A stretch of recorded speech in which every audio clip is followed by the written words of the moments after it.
Tuluyan nang ibinasura ang reshuffle na ipinatupad o iniutos noon ni dating Police Chief General Nicolas Torre. Sinunod ng bagong PNP OIC ang direktiba ng National Police Commission. Narito ang agenda report ni Andrea Salve.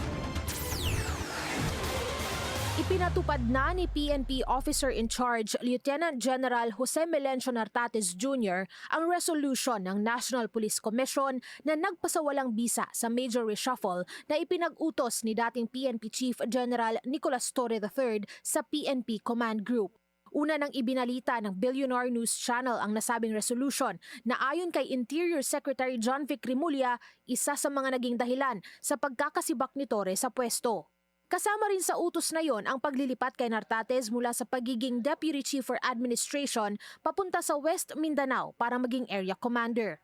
Una, nagpapasalamat tayo kay Chief PNP General Nartates.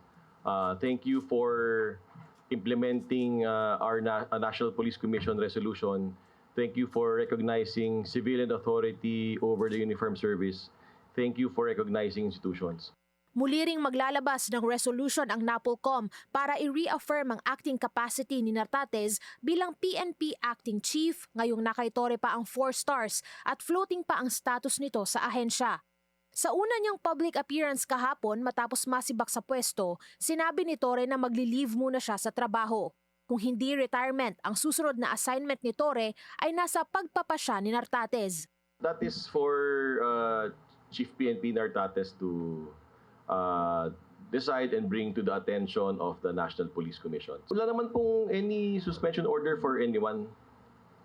So, yan, I think he intends to file a leave. So, he deserves to file a leave. He should enjoy his service. Sa ilalim ng bagong liderato, tiniyak ng NAPOLCOM na hindi nila ima-micromanage ang PNP. Ang mahalaga ay maidaan lang daw sa tamang proseso ang mga pagpapasya.